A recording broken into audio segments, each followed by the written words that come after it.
देखो last class में जो है हम लोग देखे थे बच्चा, क्या देखे कि तुम्हारा डिस्प्लेसमेंट निकाले थे। सिंपल हार्मोनिक मोशन जो बॉडी कर रहा है उसका डिस्प्लेसमेंट निकाले थे, वो कॉस के टर्म में आया था और साइन के टर्म में आया था, और उसका ग्राफ प्लॉट किए थे बच्चा अलग अलग पोजिशन पर। बात समझ में आ रहा है कि नहीं? उसमें देखे थे तुम्हारा कि पहले यहां अगर बॉडी है मीन पोजीशन है तो यहां से यहां जाता था, T/4 समय लेता था, ठीक है। पूरा में एक ऑसिलेशन में T समय लेता था, कैपिटल T। तो एक चौथाई में तुम्हारा T/4 लेगा, यानी यहां से यहां पहले जाएगा, फिर वापस यहां पर आएगा 2T/4। यहां से यहां जाने में T/4 लेता था बच्चा, यहां से यहां आने में, यहां से यहां गया जब तो तुम्हारा T/4 लिया, यहां से यहां आया तो 2T/4, फिर यहां से तुम्हारा यहां जाएगा 3T/4 और यहां से वापस यहां पर आएगा तो 4T/4 यानी कैपिटल T बच्चा। इसी का बात किए थे, ठीक है। हम लोग निकाल लिए थे साइन और कोसाइन, ग्राफ भी देख लिए थे। अभी हम लोग देखने जा रहे हैं बच्चा कि तुम्हारा सर्कुलर मोशन और सिंपल हार्मोनिक मोशन जो है वो कैसे रिलेटेड है बच्चा। बात समझ में आ रहा है कि नहीं? सर्कुलर मोशन और सिंपल हार्मोनिक मोशन कैसे रिलेटेड है, तो उसी का हम लोग बात करने जा रहे हैं। तो देखो एक हम लोग सर्कल ड्रॉ किए बच्चा, ठीक है। एक सर्कल में तुम्हारा क्या कर रहा है कि पार्टिकल क्या करेगा, मूव करेगा इसका सरकमफेरेंस पर बच्चा, ठीक है। इसका जो सरकमफेरेंस है इस पर मूव करेगा। वो पार्टिकल तुम्हारा मान लिए P है ये पार्टिकल, या फिर इस पोजीशन को बोल लो कि P है, ठीक है। बात समझ में आया क्या? ठीक, बुझलिस कि ना बुझलिस? तो ये पार्टिकल जो है ये तुम्हारा सर्कल के सरकमफेरेंस पर क्या करेगा, मूव करेगा। और मूव करेगा वैसे हम लोग देखने जा रहे हैं। तो देखो यहां पर ये जो टॉपिक लिखा रहे हैं ये तुम्हारा टॉपिक है relation between circular motion and simple harmonic motion बच्चा, ठीक है। बात समझ में आ रहा है? उसमें से देखो कंसीडर किए पार्टिकल हम लोग, ठीक है। और ये तुम्हारा सर्कल में मूव कर रहा है जिसका रेडियस क्या है, R है। ये रेडियस पूरा तुम्हारा क्या है, R है बच्चा। बात समझ में आया? अच्छा यहां पर देख लो, इसका जो यहां जब मूव करेगा तो ये तुम्हारा सर्कुलर मोशन जब भी होगा तो बताएं कि कुछ एंगल तुम्हारा ट्रेवल करेगा और एंगुलर वेलोसिटी कुछ होगा, एंगुलर डिस्प्लेसमेंट होगा। यहां पर थीटा एंगुलर डिस्प्लेसमेंट बना रहा है बच्चा, और तुम्हारा क्या हो गया angular velocity, constant angular velocity omega माने। बात समझ में आया कि नहीं बच्चा? बात समझ में आया? बोलो। अच्छा ये पार्टिकल को हम लोग क्या बोल रहे हैं कि रिफरेंस पॉइंट बोल रहे हैं। ये पार्टिकल P जो है यहाँ पर वही चीज लिखा हुआ है, particle P is called reference point. And जिस सर्कल में ये मूव कर रहा है इसको बोल रहे हैं सर्कल ऑफ रिफरेंस बच्चा। बात समझ में आया कि नहीं? जिस पार्टिकल में ये मूव करेगा इसको क्या बोल रहे हैं, सर्कल ऑफ रिफरेंस। बात समझ में आया कि नहीं आया? ठीक, बुझलिस कि ना बुझलिस? अब देखो पार्टिकल P को हम लोग क्या कर रहे हैं, यहां पर रखे हुए, यहाँ पॉइंट P पर है तुम्हारा क्या पार्टिकल, यहाँ पर देख लो, है ना। कोई भी इंस्टेंट किसी भी क्षण पर तुम्हारा पार्टिकल क्या है, तुम्हारा यहाँ पर है। बुझलिस कि ना बुझलिस? कोई दिक्कत? देखो यहीं पर लिखे है let the particle is at P on the circle at any instant, ठीक है। बुझलिस कि ना बुझलिस? इतना बात समझ में आ रहा है कि नहीं आ रहा? बात समझ में आ रहा है? अब यहां पर देखो कि P का हम लोग क्या करते हैं, इसका प्रोजेक्शन। अब याद करो तुम्हारा कि सर्कल जो है वो तुम्हारा 2D डायग्राम है बच्चा, है कि नहीं? प्लेनर डायग्राम है, और प्लेन में तुम्हारा क्या करता है जब पार्टिकल मूव करता है, ठीक है। यानी सर्कल में जब मूव करेगा तो एक्स डायरेक्शन में भी मूव करेगा और वाई डायरेक्शन में भी मूव करेगा बच्चा। याद करो जो बताए थे तुम्हारा मोशन इन अ प्लेन, उसमें बताए थे तुम्हारा बच्चा, अगर जीटी बोर्ड पर चल रहा है, ऐसे करके बोर्ड पर अगर चल रहा है, ऐसे करके चल रहा है तो वो एक्स में भी चल रहा है, यानी इधर भी बढ़ रहा है, आगे भी बढ़ रहा है और ऊपर भी चल रहा है, यानी एक्स में भी चल रहा है, वाई में भी चल रहा है बच्चा। बात समझ में आया कि नहीं आया? तो ये सर्कल में जब मूव करेगा तो ये एक्स में भी चलेगा और वाई में भी चलेगा। तो ये देखो दो एक्सिस हम लोग लिए बच्चा। बात समझ में आया कि नहीं? एक एक्स ओ एक्स डैश लिख दिए और एक वाई ओ वाई डैश है। ये इसका बेसिकली डायमीटर है बच्चा। बात समझ में आया कि नहीं आया? डायमीटर ही तो है सर्कल में, और कुछ थोड़ी है, ठीक है। बात समझ में आ रहा है कि नहीं? तो ये पार्टिकल P का तुम्हारा एक्स में भी चलेगा और वाई में भी चलेगा। अच्छा ये एक्स में चलेगा और वाई में जो चलेगा इसी को हम लोग क्या बोलते हैं, इधर जो एक्स में प्रोजेक्ट करेंगे इसको, इसका एक्स डायरेक्शन वाला को प्रोजेक्ट करेंगे, इसीलिए P को, पार्टिकल P को जो होगा यहां पर अभी क्या करते हैं हम लोग, यहां से देखो P से हम लोग एक परपेंडिकुलर ड्रॉ करते हैं। PM जो है वो परपेंडिकुलर है वाई ओ वाई डैश पर। बात समझ में आ रहा है कि नहीं? तो यहां पर लिखे हैं PM परपेंडिकुलर है वाई वाई डैश पर, यानी ये वाला और ये वाला पर PM, ये PM यहां से एक परपेंडिकुलर ड्रॉ किए, है ना बच्चा? बात समझ में आ रहा क्या? बुझलिस? तो यहां से एक परपेंडिकुलर ड्रॉ किए हैं, ठीक। अच्छा ये तुम्हारा अब यहां से देखो कि इस यहां से एक परपेंडिकुलर यहां भी ड्रॉ किए PM, ठीक है। किस पर परपेंडिकुलर होगा, एक्स एक्स डैश पर होगा। बात समझ में आ रहा है कि नहीं आ रहा? ठीक, बुझलिस कि ना बुझलिस? कोई दिक्कत है? अच्छा ये जो तुम्हारा परपेंडिकुलर ड्रॉ कर रहे हैं तो यहां पर अभी ये वाला पॉइंट कंसीडर, यानी एक्स एक्सिस वाला पॉइंट को कंसीडर नहीं करते, यानी एक्स एक्सिस में जो इसका प्रोजेक्शन हो रहा है इसको हम लोग नहीं लेते। यहां से तुम्हारा P और M जो ये PM ड्रॉ किए y y डैश पर, ये M पॉइंट को हम लोग क्या बोलते हैं, ये M पॉइंट को हम लोग बोलते हैं प्रोजेक्शन। ठीक है, प्रोजेक्शन किसका, पार्टिकल का। समझ लो कि छाया है, बात समझ में आया ना। जैसे तुम्हारा पार्टिकल मान लो धूप में खड़ा रहता है तो तुम्हारा ये छाया हुआ जो होता है, छाया बनता है कि नहीं, अरे जैसे मून लाइट में है तो छाया बनता है कि नहीं, तो उसी तरह ये पार्टिकल का छाया यहां पर बन रहा है बच्चा। इस तरह से तुम लोग समझ सकती है, बात समझ में आया। यानी तुम्हारा वाई वाई डैश में इसका कितना वैल्यू होगा, प्रोजेक्ट कर रहे हैं, ये एक्स एक्सिस में भी जा सकता है, वाई एक्सिस में भी, तो इसका वाई वाला इधर ले रहे हैं। बात समझ में आ रहा है कि नहीं आ रहा, बुझलिस कि ना बुझलिस। तो इसका प्रोजेक्शन यानी छाया जो है, छाया जैसा समझ सकती है, सपोज कर सकती है, तो पार्टिकल P का छाया ये प्रोजेक्शन M कहलाएगा। इसी को क्या बोलते हैं, ये M को हम लोग क्या बोलते हैं, देखो ड्रॉ किए PM perpendicular y y dash and PM perpendicular x x dash, point M is called projection of projection of particle P on diameter y y dash. बात समझ में आया। इसी तरह तुम्हारा अगर x एक्सिस पे लेंगे तो ये तुम्हारा M क्या हो जाएगा, इसका प्रोजेक्शन हो जाएगा ना बच्चा, ऑन x x डैश, होगा कि नहीं होगा, बुझली से इतना बात समझ में आ रहा है।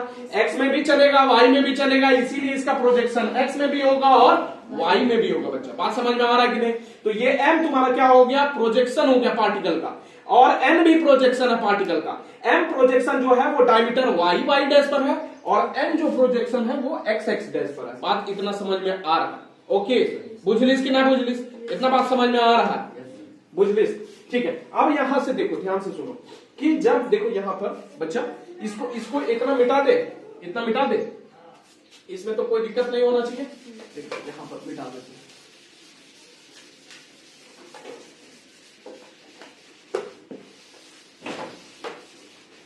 देखो यहां समझने के लिए इसको थोड़ा सा हम लोग बनाते हैं इसको ऐसे। ठीक है, सपोज करो पार्टिकल यहां पर है बच्चा, पार्टिकल यहां पर, ये पार्टिकल P जो है यहां पर है। अब ये तुम्हारा सर्कुलर मोशन करेगा कांस्टेंट एंगुलर वेलोसिटी से ओमेगा लिए बच्चा। ठीक है, यहां से अब जब मूव करेगा, यहां पर देख लो, हम y वाला भी देख रहे हैं। ठीक है, y y डैश पर तुम्हारा प्रोजेक्शन क्या होगा वो वाला देख रहे हैं, x वाला भी नहीं ले रहे। ठीक है, अब ये वाला तुम्हारा x वाला भी कंसीडर मत करो। ठीक है, बात समझ में आ रहा है कि नहीं, x वाला बाद में बताएंगे, पहले y y डैश वाला देख लो। ठीक है, बात समझ में आया कि नहीं आया, बुझलिस कि ना बुझलिस, इतना बात समझ में आ रहा है। ठीक है, अब देखो यहां पर क्या कर रहे हैं हम लोग, यहां पर देखो कि पार्टिकल सबसे शुरुआत में यहां पर था। ठीक है, इस पॉइंट पर, ठीक है, एक्स एक्सिस पर, बुझलिस कि ना बुझलिस। अब पार्टिकल तुम्हारा क्या किया, यहां पर मूव किया। अच्छा, यहां से जब मूव करना स्टार्ट करेगा तो इसका प्रोजेक्शन कहां पर होगा, एकदम सीधा सीधा मिला। अरे वाई वाई डैश पर तुम्हारा प्रोजेक्शन कहां पर होगा, ऊपर होगा कि नहीं होगा, होगा ना बच्चा। अब जब यहां मूव करेगा तो इसका प्रोजेक्शन कहां होगा, यहां होगा कि नहीं होगा, होगा। बात समझ में आ रहा है कि नहीं। अच्छा, यहां पर जब मूव करेगा तो इसका प्रोजेक्शन यहां पर होगा क्या, ठीक है। अच्छा, यहां पर मूव करेगा तो यहां इसका प्रोजेक्शन होगा क्या, यहां मूव करेगा तो यहां होगा, यहां मूव करेगा तो यहां होगा बच्चा। बात समझ में आ रहा है कि नहीं। तो इस तरह से तुम देख रही है कि प्रोजेक्शन तुम्हारा जब यहां पर लिखा हुआ है as the particle moves from X to Y its projection and moves from O to Y.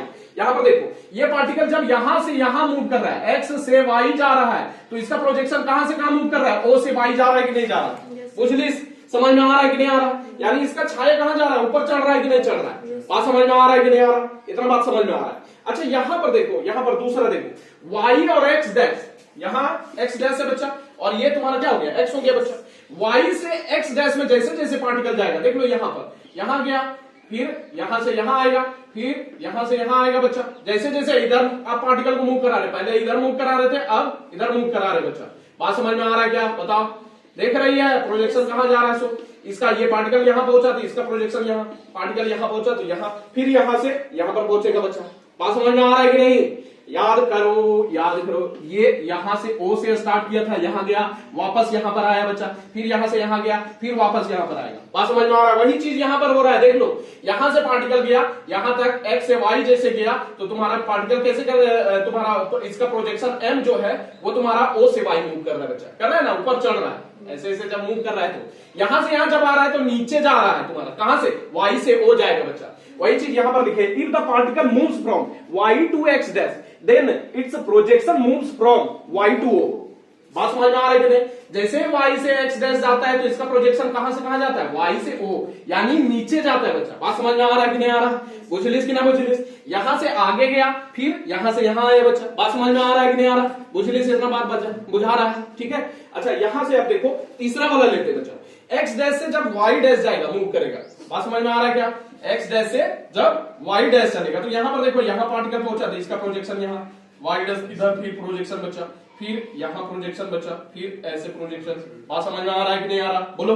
तो जब x डैश से y डैश जाएगा, यहां पर देख लो, x डैश से तुम्हारा if the particle moves from y dash to x, कहां लिखे y डैश, y डैश, अच्छा इससे पहले था तुम्हारा x डैश, x डैश से y डैश जाएगा तुम्हारा, ये वाला ना बोल रहे हैं, x डैश से y डैश जाएगा तो इसका प्रोजेक्शन कहां से कहां मूव करेगा, 0 टू y डैश जाएगा। यानी तुम्हारा यहां से यहां थर्ड क्वाड्रेंट देख लो, x डैश से जब y डैश तुम्हारा मूव कर रहा है तो पार्टिकल कहां से कहां मूव करेगा, o से y डैश मूव करेगा। इसका प्रोजेक्शन, सॉरी, पार्टिकल ऐसे मूव कर रहा है, प्रोजेक्शन इसका ऐसे मूव कर रहा है बच्चा। देख रहा है, देख रहा है, पहले ऊपर चढ़ा, ठीक है, उसके बाद यहां से यहां गया तो नीचे आया, उसके बाद यहां से यहां जा रहा है तो और नीचे आया बच्चा। इसी तरह यहां से यहां गया, फिर यहां से यहां आया, उसके बाद इधर आया बच्चा। बात समझ में आ रहा है कि नहीं आ रहा? बुझलिस कि ना बुझलिस? अब हम लोग कहां से कहां जाएंगे, y डैश से x जाएंगे बच्चा। बात समझ में आ रहा है क्या? बोलो। y डैश से जब x जाएंगे तो तुम्हारा अगर पार्टिकल यहां है तो इसका प्रोजेक्शन देख लो, y डैश यहां पर, फिर यहां पर, फिर यहां पर, फिर यहां पर, ऐसे ऐसे मूव करता जाएगा बच्चा। फिर तुम्हारा यहां पर जैसे पहुंचेगा तो फिर से इक्विलिब्रियम पोजीशन में पहुंच जाएगा। बात समझ में आ रहा है? तो जब y डैश से x चल रहा है तो इसका प्रोजेक्शन कहां से कहां मूव कर रहा है बताओ, y डैश से o मूव कर रहा है बच्चा। बात समझ में आया कि नहीं आया? बुझलिस कि ना बुझलिस? बात समझ में आ रहा है? इतना बात समझ में आ रहा, ठीक, ओके ना? तो यहां पर देख रहे हैं कि पार्टिकल का जो प्रोजेक्शन है बच्चा, यहीं पर लिखा हुआ है तुम्हारा कि थर्ड वाला, ठीक है, if the particle moves from, कहां से कहां, y dash to x, projection moves from y dash to o। बात समझ में आ रहा है कि नहीं? अच्छा यहां पर देखो ध्यान से कि यहां यही वाला चीज हो रहा है, यहां से यहां गया, यहां से यहां आया, फिर यहां, फिर यहां। बात समझ में आ रहा है कि नहीं? 4 बार हुआ कि नहीं हुआ ऐसा? तो उसी तरह यहां पर भी 4 बार हुआ बच्चा। और इसका पार्टिकल का जो प्रोजेक्शन है वो बेसिकली मूव कर रहा है, ऊपर चढ़ रहा है, कभी ऊपर चढ़ रहा है, फिर नीचे आ रहा है, फिर इधर नीचे जा रहा है, फिर ऊपर चढ़ रहा है कि नहीं? तो ये भी इसका प्रोजेक्शन सिंपल हार्मोनिक मोशन कर रहा है कि नहीं कर रहा है बच्चा? बात समझ में आ रहा है कि नहीं? पार्टिकल जब सर्कल में मूव कर रहा है तो उसका एक्स एक्सिस में भी चल रहा है, वाई एक्सिस में भी चल रहा है बच्चा। एक्स एक्सिस वाला भी अभी दिखा देंगे तुमको। बात समझ में आ रहा है कि नहीं आ रहा? एक्स एक्सिस में भी चल रहा है, वाई एक्सिस में भी चल रहा है। और इसका वाई एक्सिस वाला जो प्रोजेक्शन है बच्चा, बात समझ में आ रहा है ना? पार्टिकल का वाई एक्सिस वाला जो प्रोजेक्शन है या एक्स एक्सिस वाला जो प्रोजेक्शन है वो सिंपल हार्मोनिक मोशन कर रहा है बच्चा। देख रहे हैं ना, है कि नहीं है? तो सिंपल हार्मोनिक मोशन यानी ऑसिलेटरी मोशन यानी पीरियोडिक मोशन तुम्हारा क्या कर रहा है, तुम्हारा इसका प्रोजेक्शन जो है वो भी सिंपल हार्मोनिक मोशन कर रहा है। इसीलिए तुम्हारा सर्कुलर मोशन और तुम्हारा simple harmonic motion of the body या पार्टिकल तुम्हारा क्या है, रिलेटेड है बच्चा। बात समझ में आ रहा है कि नहीं आ रहा? बुझली से इतना बात समझ में आ रहा है कि नहीं? वही चीज यहां पर लिखे हैं कि hints the projection m of the particle execute simple harmonic motion along y dash, यानी डायमीटर, ये डायमीटर के अलोंग तुम्हारा क्या कर रहा है, सिंपल हार्मोनिक मोशन कर रहा है बच्चा। ठीक है, अबाउट द मीन पोजीशन हो, इस सेंटर ऑफ द सर्कल है, इसी के अबाउट तुम्हारा क्या कर रहा है, मूव कर रहा है बच्चा। बात समझ में आ रहा है कि नहीं आ रहा? इतना बात समझ में आया? ओके, कोई दिक्कत है बताओ? नहीं ना? अच्छा दूसरा यहां पर दूसरा चीज लिखा हुआ है, therefore simple harmonic motion is the projection of uniform circular motion. Simple harmonic motion को बोल सकते हैं क्या कि प्रोजेक्शन है of uniform circular motion of a particle, कोई भी पार्टिकल का अपॉन द डायमीटर, बोल सकते हैं कि नहीं बच्चा? बात समझ में आ रहा है कि नहीं आ रहा? बुझलिस? इसी का आगे हम लोग फिगर एक्सटेंड किए, ये एक्सटेंड किए, यहां पर देख लो, ये तुम्हारा ओ तुम्हारा मेन पोजीशन हो गया बच्चा। ये पार्टिकल ऊपर चढ़ रहा है फिर नीचे आ रहा है, इसी तरह तो कर रहा है, ऐसे ऐसे कर रहा है कि नहीं? तो ये तुम्हारा ऊपर चढ़ रहा है, नीचे आ रहा है, ऐसे आ रहा है बच्चा। अच्छा इसको ये मैक्सिमम जो डिस्प्लेसमेंट होगा, ये आर माने बच्चा, यही तो रेडियस, इतना ही तो दूर जाएगा, ऊपर फाड़ के तो जाएगा नहीं, बात समझ, नीचे फाड़ के नहीं जाएगा। तो ये आर डिस्प्लेसमेंट यानी इसका एम्पलीट्यूड कितना है, आर है बच्चा। बात समझ में आ रहा है? तो यहां पर भी नीचे भी आर ही जाएगा बच्चा। बात समझ में आया? वही बनाए हैं, तो यहां पर लिखे to and fro motion of M, यानी प्रोजेक्शन एम जो है अबाउट ओ इज एसएचएम बच्चा। बात समझ में आया कि नहीं आया? कोई दिक्कत है इतना? नहीं ना? बुझाया कि नहीं? अब यहां पर देख लो तुम्हारा एक्स एक्सिस वाला अगर बनाते हैं, देख लो एक्स एक्सिस वाला,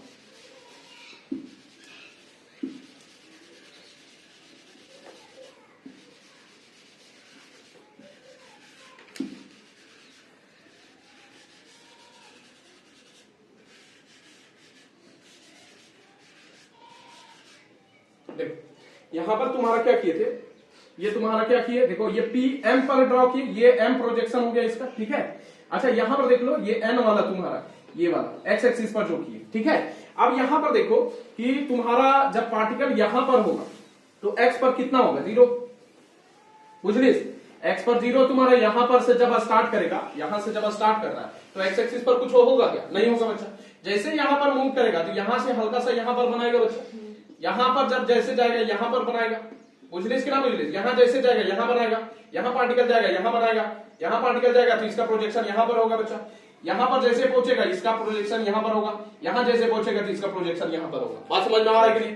फिर यहां से यहां जाएगा तो तुम्हारा इसका प्रोजेक्शन देखो, फिर इसका प्रोजेक्शन देखो, ऐसे ऐसे प्रोजेक्शन देखते जाओ देखते जाओ देखते जाओ, बात समझ में आ रहा है। फिर इधर जाएगा तो ऐसे ऐसे, फिर देख लो ऐसे गया, ऐसे आ रहा है, फिर ऐसे ऐसे मूव किया, फिर यहां से जब जाएगा तो तुम्हारा देखो कैसे मूव कर रहा है, ऐसे मूव करेगा बच्चा। बात समझ में आ रहा है कि नहीं। देखो ये ऑसिलेटरी मोशन कर रहा है कि नहीं, देखो है ना बच्चा, बात समझ में आ रहा है कि नहीं। तो एक्स एक्सिस के अलाउंग भी इसका क्या होगा, सिंपल हार्मोनिक मोशन, यानी पार्टिकल का प्रोजेक्शन तुम्हारा जो है ये एक्स एक्सिस जो बना है इसके अलाउंग तुम्हारा क्या होगा, एक्स एक्स डैश के अलाउंग तुम्हारा क्या करेगा, सिंपल हार्मोनिक मोशन करेगा। बात समझ में आ रहा है कि नहीं। तो इधर भी चल रहा है, ऐसे भी चल रहा है बच्चा, बात समझ में। यही चीज तो यहां पर भी हो रहा था, ऐसे चल रहा था, ऐसे चल रहा था। बात समझ में आ रहा है कि नहीं आ रहा बच्चा, बुझलिस कि ना बुझलिस। तो ये तुम्हारा सिंपल हार्मोनिक मोशन और सर्कुलर मोशन रिलेटेड है बच्चा।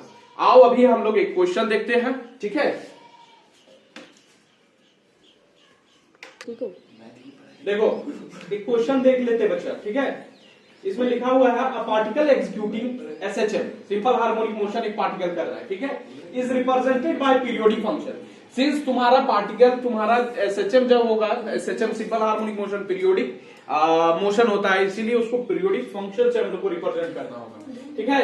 तो एक पार्टिकल तुम्हारा एग्जीक्यूट कर रहा है, simple harmonic motion is represented by periodic function which is equal to ft is equal to 5 cos 10t plus 0.2। बात समझ में आ रहा है कि नहीं। इसमें से हमको कैलकुलेट क्या करना है, पहला चीज एम्पलीट्यूड कैलकुलेट करना है बच्चा, बात समझ में आ रहा है। दूसरा चीज तुम्हारा क्या हो गया, एंगुलर फ्रीक्वेंसी हो गया। तीसरा चीज फ्रीक्वेंसी यानी लीनियर फ्रीक्वेंसी का बात कर रहे हैं, और टाइम पीरियड, और चौथा चीज तुम्हारा इनिशियल फेज कैलकुलेट करना है। अच्छा यहां पर जो डिस्प्लेसमेंट है, डिस्प्लेसमेंट हम लोग यहां पर दिया हुआ है कि ft से दिखा रहे हैं, तो इसका जो ये ft है पहले भी बता चुके तुम्हारा, ft क्या दिखा रहा है, डिस्प्लेसमेंट दिखा रहा है, सिंपल हार्मोनिक मोशन जो बॉडी करेगा उसका। बात समझ में आ रहा है। और वो मेजर किया जा रहा है तुम्हारा मीटर में, और टाइम जो भी निकलेगा वो तुम्हारा क्या होगा, सेकंड में होगा बच्चा। बात समझ में आ रहा है कि नहीं। अच्छा याद करो कि ये वाला तुम्हारा, इससे हम लोग रिलेट करते हैं, इससे रिलेट करते हैं, यहां पर देख लो, यहीं पर रिलेट करवा देते हैं। ft इज इक्वल टू, हम लोग इसमें लिखे थे तुम्हारा r cos omega t plus तुम्हारा 5 होता था। बात समझ में आ रहा है कि नहीं आ रहा। अच्छा ये तुम्हारा क्या है कि ये इनिशियल फेज होता था बच्चा, बात समझ में आ रहा है कि नहीं आ रहा। ये r जो है ये तुम्हारा क्या होता था, एम्पलीट्यूड होता था, पीरियोडिक फंक्शन या तुम्हारा सिंपल हार्मोनिक मोशन जो हो रहा है उसका एम्पलीट्यूड r होता था। तो r के जगह पर तुम्हारा क्या हो जाएगा बताओ, एम्पलीट्यूड के जगह पर क्या होगा तुम्हारा बताओ, 5 होगा कि नहीं होगा, होगा कि नहीं, इसको रिलेट कर रहे हैं, ठीक है। बुझलिस कि ना बुझलिस। तो एम्पलीट्यूड कितना हो गया, 5 मीटर्स होगा। बात समझ में आ रहा है। अच्छा यहां पर देख लो कि ओमेगा की जगह पर तुम्हारा कितना है बच्चा, बताओ। ओमेगा के जगह पर तुम्हारा क्या है, 10 रेडियन पर सेकेंड, ठीक है। बात समझ में आ रहा है कि नहीं आ रहा, पर सेकेंड, बुझलिस कि ना बुझलिस। अच्छा यहां पर देख लो तुम्हारा 5 यानी इनिशियल फेज तुम्हारा क्या हो गया, 0.2। तो यहां पर क्या क्या हमको मिल गया बताओ। पहला चीज तुम्हारा एंगुलर फ्रीक्वेंसी मिल गया, तुम्हारा ये एंगुलर फ्रीक्वेंसी मिल गया बच्चा। बात समझ में आ रहा है कि नहीं। पहला चीज एम्पलीट्यूड भी मिल गया, तो यहां पर हम लोग डायरेक्ट लिख देते, पहले लिख ले दो कि तुम्हारा एम्पलीट्यूड कितना हो गया, एम्पलीट्यूड 5 हो गया बच्चा, 5 यूनिट, ठीक है। अच्छा यहां पर तुम्हारा एंगुलर फ्रीक्वेंसी कितना हो गया बच्चा बताओ, एंगुलर फ्रीक्वेंसी ओमेगा 10 हो जाएगा बच्चा, ठीक है, 10 रेडियन पर सेकंड या 10 यूनिट जो भी बोलो, ठीक है। फ्रीक्वेंसी तुम्हारा निकालना होगा हमको। अब फ्रीक्वेंसी कितना होता है जान रहा है क्या बताओ, पता है क्या। अरे यहां पर ओमेगा इज इक्वल टू क्या होता है, 2 पाई एफ होता है या न्यू होता है, ठीक है, होता है कि नहीं होता है। यहां से न्यू निकालेंगे तो क्या हो जाएगा, ओमेगा बाय 2 पाई होगा कि नहीं होगा, होगा। तो यहां पर लिख सकते हैं ये तुम्हारा फ्रीक्वेंसी न्यू, यहां पर न्यू लिख दिया जाए, तो न्यू जब निकालेंगे तो तुम्हारा कितना हो जाएगा बताओ। न्यू निकालेंगे तो तुम्हारा ओमेगा बाय 2 पाई होगा, और ओमेगा कितना था 10 था, और 2 पाई यानी 6.28, ठीक है। ये तुम्हारा कितना हो जाएगा, ये तुम्हारा निकालेगा तो लगभग 1.2 59 ठीक है। बात समझ में आया कि नहीं आया? बुझलिस? इतना बात समझ में आ रहा है? इतना बात बुझा रहा है कि नहीं बुझा रहा है? तो ये 5 मीटर हो गया, ये 10 रेडियन पर सेकेंड हो जाएगा बच्चा, ठीक है। और ये तुम्हारा क्या हो जाएगा?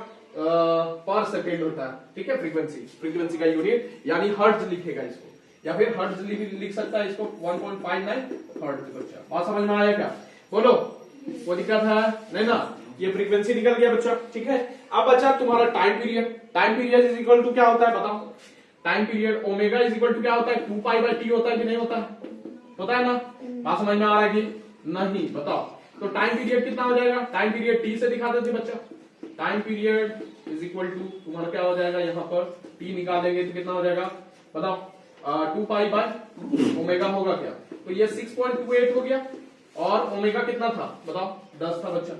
बात समझ में आ रहा है? तो टाइम पीरियड कितना होगा? 0 पॉइंट समथिंग होगा, 0.63, ठीक, 0.63 सेकेंड, ठीक है। बात समझ में आ रहा है कि नहीं? अच्छा, यहां पर तुम्हारा देख लो 5 यानी इनिशियल फेज कितना होगा बच्चा? इनिशियल फेज यहीं पर दिया हुआ है तुम्हारा। Initial phase 5 is equal to कितना हो जाएगा? 0.2 होगा। बात समझ में आ रहा है क्या? बताओ कितना बात बुझलिस कि ना बुझलिस? चलो, ये तुम्हारा हो गया एम्पलीट्यूड यहां से दिखाएं तुम्हारा 5 मीटर हो गया, ठीक है। ओमेगा तुम्हारा 10 रेडियन पर सेकंड हो जाएगा, यहां से देख लो रिलेट करके। पाई तुम्हारा कितना हो जाएगा? 0.2। बाकी चीज न्यू निकाल दी है यहां से। ये तुम्हारा इतना डिवाइड कर लेना, पता चल जाएगा, इतना ही आएगा। Omega is equal to 2 pi by T होता है, तो टी तुम्हारा हो जाएगा 2 पाई बाय ओमेगा हो जाएगा। इसको तुम्हारा डिवाइड करेंगे तो इतना निकलेगा। इनिशियल फेज जो है तुम्हारा 0.2 रेडियन होगा। बात समझ में आ रहा है क्या? बुझलिस? इतना कोई दिक्कत?